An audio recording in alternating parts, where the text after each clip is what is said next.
Gary Anderson, the world number 2, through to the final. And he takes on the man who gave him a hiding in his opening game of the tournament, Mensur Suljovic. 11-6 for Anderson.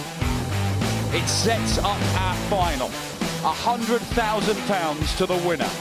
The number 1 from Scotland against the number 1 from Austria. Anderson versus Suljovic. Yeah, 17th career win over Phil Taylor for Gary Anderson. Terrific performance from the Scot. And just to think, just a few hours ago, he was facing an exit in the group stages, and now here he is.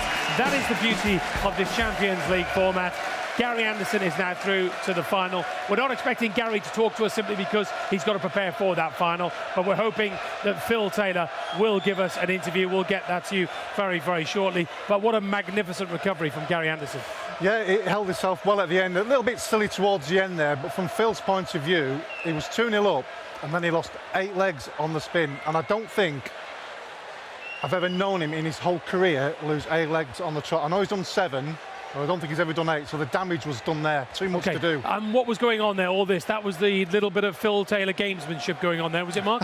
Yeah, I think he was just trying to indicate that Gary was getting a bit twitchy, but Gary had too much of a cushion. I know he made a mess of that leg, but he was never not going to close out that match. OK, well, Phil is with George.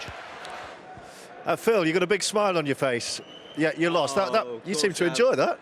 I did enjoy it. I just hadn't got the energy levels to beat him. He's younger, fitter, and it killed me today. To play all day. Yesterday was hard enough, but today he's killed me, to be honest with you. It was played in a terrific spirit, that match. Listen, if anybody I want to take over from me, apart from Aidan, it would be Gary Anderson. And I'll tell you another lad I want to do well, is Corey Cadbury from Australia. He's a cracker, he is. And he's going to come over and he's going to give these lads a run for the money. I'm going to vote for Corey Cadbury get into the Premier League. I want Corey Cadbury in the Premier League because he's another Michael van Gerwen and as good a talent as him as well. I was going to ask you if these defeats still sting as much as perhaps they used to, but your body language kind of answers that. I'm struggling to stand up at the minute. Honestly, it's so hard. It's great to play 1 game per day, you know, like we do with the match play or we do with other tournaments, but this is a grueler for me now. It really is. It's so difficult, especially with Gary. He seemed to just follow me, and every time I hit a good shot, I missed a few doubles. I think if the doubles had gone in the early doors, I think he'd have struggled. He'd have been put under pressure. One thing with Gary over the years that I've played him, you've got to put him under pressure. And I couldn't. I just hadn't got that energy to put him under the pressure. I'm really sorry. All the people out there, it's my last time now, but all the people out there supporting me, I was trying so hard, but it just didn't seem to go in. Do you know what I mean?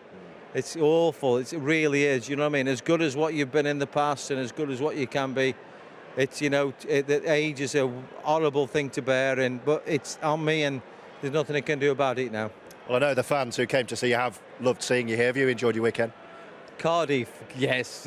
Listen, we're staying just up the road here in the middle of Cardiff, and trust me, we open the window and it's 6 o'clock in the morning. Everybody's still out celebrating. Not just the darts, they're celebrating life, they're celebrating being in Cardiff. This is one vibrant city, trust me. And if anybody wants to have a night out, come to Cardiff, honestly.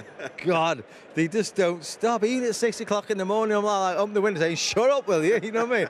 They're brilliant, they really are. The memories I've got is fantastic. I'm going to move on now. I'm going to do other things. I've had a fantastic offer today off a good friend, which I'm going to take him on for his offer. And I'm loving every minute now. I can enjoy my life now. But I've enjoyed my life, don't get me wrong. I've enjoyed BBC, I've enjoyed ITV, I've enjoyed Sky, I've enjoyed everything in my career. But now's the time to move on. Phil, it's been great having you here with us on the BBC this weekend. Thanks, George. Thank you. We will miss you, Phil Taylor, and there is somebody in the Visit Wales office now rubbing their hands saying, thank you very much indeed, Phil Taylor. Publicity like that would have cost us thousands and thousands of pounds. By the way, Phil, you should see Cardiff when we win the Six Nations or when we win a Grand Slam. It is jumping. They don't go to bed This then. is nothing. This is nothing compared to when we win in Rugby Union.